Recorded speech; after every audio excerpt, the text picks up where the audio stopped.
First ఒక జెండా పట్టుకొని పోయినా, దాని తర్వాత ఒక 6 మంది జమ అయ్యారు. 6 ఓట్లు పడతాయి అన్నారు, కానీ సుమారు 500 ఓట్లు వేసి ఆ 9 ఏళ్ళది వీళ్ళు చేసిన 9-10 నెలలది మీరు ఈ వార్డు అని కాదు, ఏ వార్డులో కంపేర్ చేసినా మీకు తేడా కానీ. అప్పుడున్న బీఆర్ఎస్ ప్రభుత్వం ఎన్ని ఇబ్బందులు పెట్టినా దాన్ని తట్టుకొని నిలబడి సుమారు 500 ఓట్లు తీసుకొని వచ్చినాం. వెహికల్ అంటిపెట్టడం కానీ, కార్ డ్యామేజ్ కానీ, మాకు అన్ని విధాలుగా నష్టం చేసినా నిలబడ్డాం, ఫైట్ చేసినాం, ఓడిపోయినాం అంటే ఎక్కడ లొంగిపోలేదు. నమస్తే. ప్రస్తుతం మనం మహబూబ్నగర్ మున్సిపల్ కార్పొరేషన్ స్థానికంగా డివిజన్ 7లో ఉన్నాం. ఏదైతే కార్పొరేషన్ ఎలక్షన్ సంబంధించి రిజర్వేషన్స్ అయితే పూర్తయినాయి. షెడ్యూల్ కూడా రేపాయిలుండి అన్నట్టుంది. దీనికి సంబంధించి స్థానికంగా డివిజన్ 7లో కాంగ్రెస్ పార్టీ నుంచి బరిలో ఉంటారు ప్రవీణ్ యాదవ్ అని చెప్పేసి ప్రజల నుంచి అయితే ఒక పేరైతే వినబడతా ఉంది. మరి వాస్తవంగా వారు బరిలో ఉండబోతా ఉన్నారా ఏంటిది? గతంలో కూడా వారు పోటీ చేసిన అనుభవం అయితే ఉంది. వీటన్నిటి గురించి, అదేవిధంగా వారి యొక్క పర్సనల్ లైఫ్, అదేవిధంగా పొలిటికల్ లైఫ్, అదేవిధంగా డివిజన్ పైన వారికి ఎటువంటి అవగాహన ఉంది ఏంటి, ఇలా పలు అంశాలపై వారితో మనం మాట్లాడే ప్రయత్నం అయితే చేద్దాం. నమస్తే అన్న. నమస్తే. ఎట్లా ఉన్నారు? బాగున్నారా? అంత ఇంత పెద్ద బిజీ టైంలో కూడా టైం ఇచ్చినందుకు ఇస్ వెరీ థ్యాంక్ యూ అన్న. మొదటగా మీ యొక్క పర్సనల్ లైఫ్ అంటే ఏందన్న? మీ ఫ్యామిలీలో ఎవరైనా ఉన్నారా ఇంతవరకు పొలిటికల్గా మీ నుంచేనా? మా ఫ్యామిలీలో ఇంతకుముందు పొలిటికల్గా ఎవరు కూడా డైరెక్ట్గా లేరు. ఫస్ట్ టైం నా నుండే స్టార్ట్ అయ్యింది. ఎట్లా మీకు థాట్ పొలిటికల్గా వెళ్ళాలనే ఆలోచనలు ఎట్లా వచ్చాయి? అది మై భర్త అనుకున్న కాలేజ్ నుంచే నడిచింది. కాలేజీలో కూడా ఒక చిన్న ఎలక్షన్స్ నుంచి ఇంజనీరింగ్ కాలేజీలో నుంచి కూడా పార్టిసిపేట్ చేయడం జరిగింది. అదేవిధంగా కాలేజీలో ఉన్నప్పుడు కూడా మేము స్టూడెంట్స్కి సంబంధించిన ఏ ఇష్యూస్ అయినా నేను యాక్టివ్గా స్టూడెంట్ లీడర్గా మంచి చేస్తూ మేనేజ్మెంట్ దృష్టికి తీసుకొని కొన్ని సాల్వ్ చేసిన ఎగ్జామ్స్ కూడా ఉన్నాయి. అక్కడ నుండే బీజం పడ్డదని ఏందన్న మీ యొక్క స్టడీ ఏంటి? నేను ఇంజనీరింగ్ పూర్తి చేసిన ఎలక్ట్రానిక్స్లో జేఎన్టీ యూనివర్సిటీ, ఇక్కడనే మన అఫిలియేటెడ్ ఎస్ఐజే ఇంజనీరింగ్ అని భగీరథలో ఉండే. 2003 బ్యాచ్ నాది. 2003 to 2007 ఇంజనీరింగ్ కంప్లీట్ చేసినాక కొన్ని రోజులు లెక్చరర్ కూడా చేసినాం. బట్ అది మనకు సాటిస్ఫాక్షన్ అనిపించలే. మళ్ళీ తర్వాత బ్యాక్ టు హోమ్, మళ్ళీ పొలిటికల్ కెరీర్లే లేదా నాయకత్వ లక్షణంతోనే ఇదే కాలనీ నుండి ఇక్కడనే మనం పొలిటికల్ ఎంట్రీ కూడా చేసినాం. చెప్పడం మీకు ఫస్ట్ మీ యొక్క కంటెస్టింగ్ ఎప్పుడు? నేను ఫస్ట్ అరంగేట్రం చేసింది 2020 లాస్ట్ మున్సిపల్ ఎలక్షన్. అప్పుడు కార్పొరేషన్ కాలే, మున్సిపల్ కౌన్సిలర్నే ఉండే.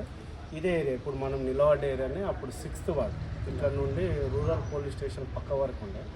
అప్పుడు మనం బీజేపీ నుండి కంటెస్ట్ చేసినాం వర్సెస్ టీఆర్ఎస్ నుంచి ఇద్దరమే. అయినా ప్రవీణ్, నేను ప్రవీణ్, ఇన్షాతో సహా సేమ్ ఉండే ఇద్దరమే. 2020 ఆరంగేట్రం. ఎట్లా మీరు బీఆర్ఎస్లో కూడా బీజేపీలో కూడా దాదాపు మీ యొక్క గ్రౌండ్ లెవెల్ నుంచి ఒక మంచి స్థాయికి పదవిలో కూడా ఉన్నట్టు. మరి దాని పరిణాక్రమంలో కాంగ్రెస్కు రావాల్సిన అవసరం మీరు వచ్చింది?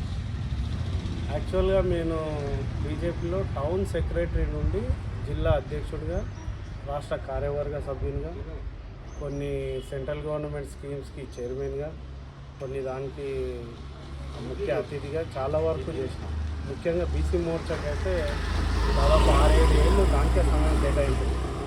అయితే అసెంబ్లీ ఎలక్షన్స్ ముందల మీకు తెలుసు, ఈ బీఆర్ఎస్ బీజేపీ కొలాబరేట్ అనే ఆ వేవ్ని మాకు కొంచెం నాకు పర్సనల్గా నచ్చలేదు. నాకు నచ్చకపోవడంలో రిజైన్ చేయాలని అనుకున్నాం. అప్పుడు కొన్ని పరిణామాల దృష్ట్యా రిజైన్ చేసి తిరిగి మన జిల్లా నాయకత్వం వహిస్తున్న ముఖ్యమంత్రికి సపోర్ట్ మన ద్వారా కూడా ఉండాలి అనే ఉద్దేశంతో నేను బీజేపీకి రిజైన్ చేసి మళ్ళీ కాంగ్రెస్లో జాయిన్ అవ్వడం జరిగింది. అంటే మహబూబ్నగర్ ప్రాంతానికి చెందిన వ్యక్తి సీఎం కావడం పట్ల అభివృద్ధి విషయంలో మనం కూడా సపోర్ట్గా ఉండాలి, ఖచ్చితంగా తోడ్పాటు అనే ఖచ్చితంగా ఇక్కడికి రావాలి. నేను చాలా ఖచ్చితంగా ఆ విషయాన్ని నేను మనసా వాచ తప్పకుండా పాటించి చేయాలని చేసాను. మెయిన్ కాస్ అది 100%. దాని పరిణాక్రమంలో కాంగ్రెస్ ప్రభుత్వం వచ్చి కూడా దాదాపు 2 సంవత్సరాలు పూర్తి కావచ్చు. ఈ 2 ఏళ్లలో స్థానికంగా మన డివిజన్లో ఏ అభివృద్ధి కార్యక్రమాలు చేసే ప్రయత్నం చేసిరా? సార్, మీరు మెయిన్గా అబ్జర్వ్ చేస్తే అంతకుముందు ఉన్న రోడ్స్కి కానీ కాంగ్రెస్ ప్రభుత్వం అయినాక ఒక్క 1 ఇయరే దాదాపు 11 నెలలే కాంగ్రెస్ గవర్నమెంట్ మున్సిపల్ చేసారు. అంతకుముందు మళ్ళీ బీఆర్ఎస్ ఉంది. 9 ఏళ్ళ పైన ఉన్నారు వాళ్ళు. ఆ 9 ఏళ్ళది వీళ్ళు చేసిన 9-10 నెలలది మీరు ఈ వార్డు అని కాదు ఏ వార్డులో కంపేర్ చేసినా మీకు తేడా కనిపిస్తుంది.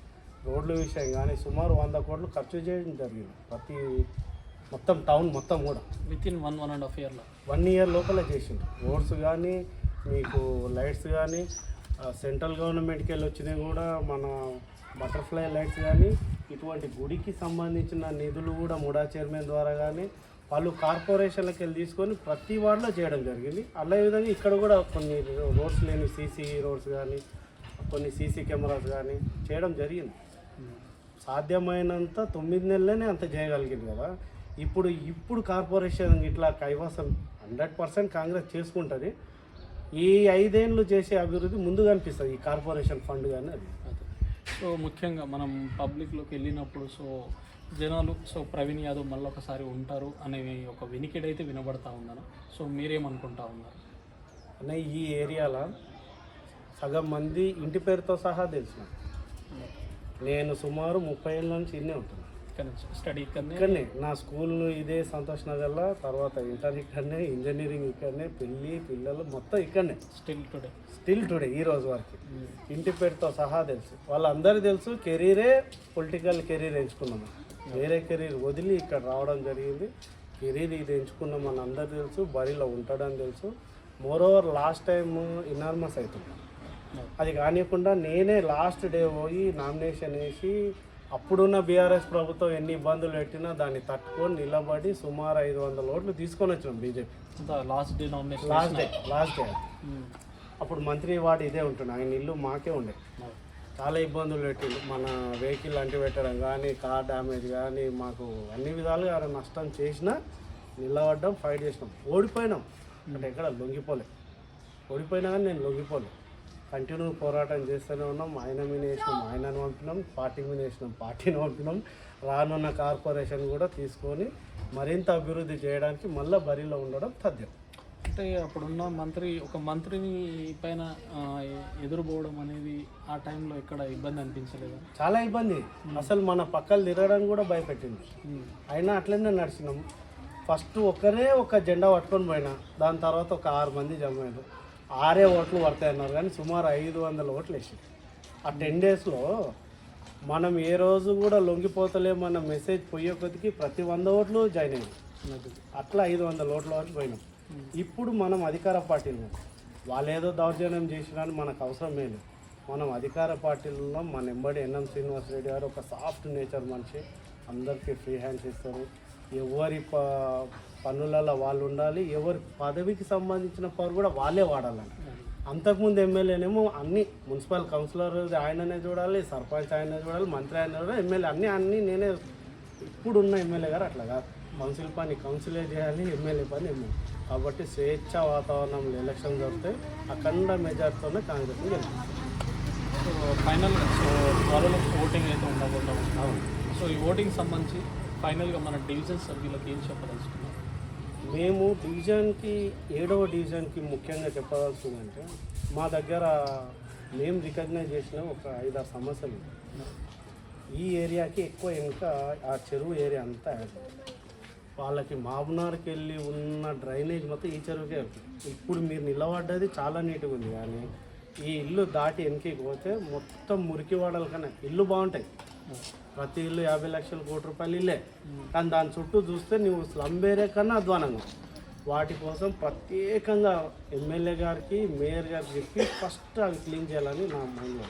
అంటే ఆ నీళ్ళు లెవెల్ తగ్గాల, వాళ్ళు కొంచెం నీట్ ప్రిమిసెస్లోకి రావాలి, ఆడ చెత్త పోవాలి, ఆ రివర్ డెక్క ఆ పాములు అసలు చాలా చెత్త. అదొక ప్రాబ్లం. రెండో ప్రాబ్లం ఏముంది, రోడ్లు వేసినాక ఇండ్లు హైట్ అయినాయి. ఇంకా వీళ్ళు వేయడం వాళ్ళు వేయడం ఇండ్లు ఎక్కువైనాక మిషన్ దగ్గర పైప్ చిన్నగా ఉంది. అది చిన్నగా ఉండటంలో సుమారు 500 ఇళ్ళకి నీళ్ళే రావు. వాడు వదులుతున్నారు కానీ ఆ ప్రెషర్ దీనికి సరిపోతలేదు. అండర్ డ్రైనేజ్లో పైప్ సైజ్ పెంచాలని ఒకటి పెట్టింది. ఇన్ కేస్ అది సాధ్యపడకుంటే ఒక వాటర్ ట్యాంక్ శాంక్షన్ చేసి మీకు దగ్గరలో వాటర్ ట్యాంక్ హైట్ ఎక్కువ ఉంటే చిన్నదైనా ఫోర్స్ వస్తుంది. ఇట్లా 2 ప్రతిపాదనలు. మూడోది ఏం చూస్తున్నాం అంటే ఎక్కడైనా ప్రతి కూడల్లో కొంచెం సీసీ కెమెరా ఉంటేనే పోలీసు వాళ్ళు అంటున్నారు కదా, ఒక సీసీ కెమెరా 100 పోలీసుల సమానం అనేది. ప్రతి కూడల్లో పెట్టాలని చెప్పి మా ప్రపోజల్లో ఉంది. ఈవెన్ దో మున్సిపల్కి వెళ్ళి సీసీ కెమెరా లేకుండా కూడా నేను సొంత నిధులతో చేస్తానని ఇంతకుముందు సిఐ గారికి చెప్తే వచ్చినాం. షూర్, పక్కా ఇది. ఖచ్చితంగా చేయాలా. దాంట్లో దొంగతనం అనే కాదు, ఒక 20-25 ఏళ్ళ పిల్లలు ర్యాష్ డ్రైవింగ్లో చిన్న చిన్న యాక్సిడెంట్లు అయ్యాయి, ఒక కాజు. రెండోది, కొంతమంది అందరు అనలేము, కొంతమంది అల్లరి చిల్లరగా చేసి చిన్న టీనేజ్ పిల్లల్ని సతాయించిన ఇష్యూస్ కూడా జరిగినాయి. ఆ ఇష్యూ జరిగింది ఆయన చెప్తాడు, మనం చెప్తాం, కానీ నోటీస్ అయ్యేది ఎట్లా, రికగ్నైజ్ అయ్యేది ఎట్లా? అది సీసీ కెమెరా ఉంటేనే కదా. కాబట్టి సీసీ కెమెరా ఖచ్చితంగా పెట్టాలనుకుంటున్నాం. అండర్ డ్రైనేజ్ కార్పొరేషన్తో పాటు సీసీ కెమెరాతో పాటు ఎక్స్ట్రా వర్క్ ఉంది మాకు. ఆ చెరువుది వాటర్ ఒక ప్రాబ్లం, అది కంటే ఇప్పుడు వానాలు పడ్డాయి కాబట్టి మీకు 3 ఏళ్ళకి వెళ్ళి ఇబ్బంది లేదు, కానీ అంతకుముందు ఇబ్బంది పడ్డది ఈ ఏరియా కూడా. ఈ చుట్టుపక్కల ఇండ్లే నీళ్ళు లేకపోతే మా మోటార్కి వెళ్ళి అవుతుంది. లక్ ఏంటంటే మేము దానికి ఇంకుడు గుత్త కట్టినందుకు అది నడుస్తుంది. కొత్త ఇండ్లకు లేవు, మా దానికి ఉంది, నడిచింది. ఈ 3-4 నెలల నుంచి మీకు తెలుసు వర్షాలు బాగా పడుతుంది నడుస్తుంది, కానీ బట్ పడనప్పుడు అందుకు అది తీసేయాలి. మాకు ఇంకొకటి లైబ్రరీ లేదు బాస్, ఈ మొత్తం ఏరియా లేదు. ఒక లైబ్రరీ చేయాలని.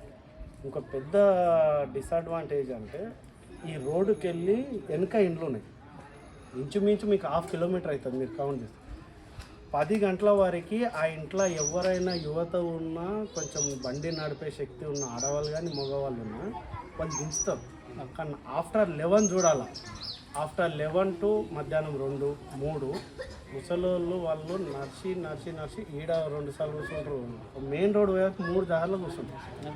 నాదే నా ప్రత్యేకంగా నా సొంత ఖర్చుతున్న ఒక బ్యాటరీ వెహికల్ పెట్టి దాని టోల్ ఫ్రీ నెంబర్ పెట్టి ఈ ఏరియాస్ వెనుక ఎవరున్నా ఫోన్ చేసిన ఒక టైం అంటూ పెట్టి ఆ టైంలో వాళ్ళ మెయిన్ రోడ్కి లోపల దించినా చాలు. ఈ సంతోష్ నగర్లో కొట్టినందుకు జన్మ సార్థకం అనుకుని నమ్ముతున్నాను. ఇది మోకాళ్ళ నొప్పులు అని కాదు కదా, పెద్దవాళ్ళు ఎవ్వరు కూడా నడవలేకపోతారు, అంత దూరం ఉంది మెయిన్ రోడ్. అందరూ ఇప్పుడు ర్యాపిడో బుక్ చేసే టెక్నాలజీ చాలామంది పెద్దవాళ్ళకి తెలియదు కాబట్టి మనం ఒక వెహికల్ పెడతాం, అది ఎంతైనా ఖర్చు కాదు. అటువంటివి ఇంచుమించు మున్సిపల్ ఫండ్ పెట్టదు, వాళ్ళు పెట్టకుండా నా సొంత డబ్బులతో చేయాలని నా మైండ్లో ఉన్నాయి సార్ మెయిన్గా. సో ఇప్పుడు ఏవైతే కొన్ని హామీలు కావచ్చు, ఇక్కడ ఉన్న సమస్యల గురించి మీరు చెప్పడం జరుగుతూ ఉంది.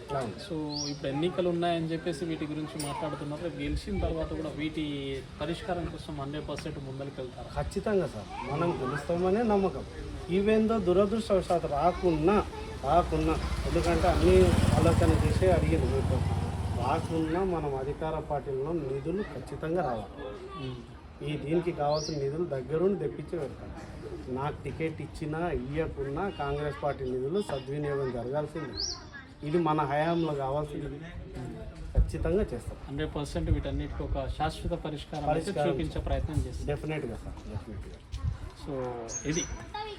సో ప్రవీణ్ యాదవ్ గారి మాటల్లో స్థానికంగా డివిజన్లో ఉన్న సమస్యల గురించి, ముఖ్యంగా ఏదైతే డ్రైన్స్ కావచ్చు, రోడ్స్ విషయాల్లో కావచ్చు, లైటింగ్స్ కావచ్చు, సీసీ కెమెరాలు కావచ్చు, ఇలా పలు అంశాలపై ఏదైతే వారు ప్రచారం చేస్తూ ఉన్నారు. కాబట్టి ప్రతి వార్డులో కావచ్చు, ప్రతి గల్లీలో ఏ సమస్య ఉన్నదో వారికి పూర్తి అవగాహన ఉన్నట్లయితే మనకు కనిపిస్తూ ఉంది.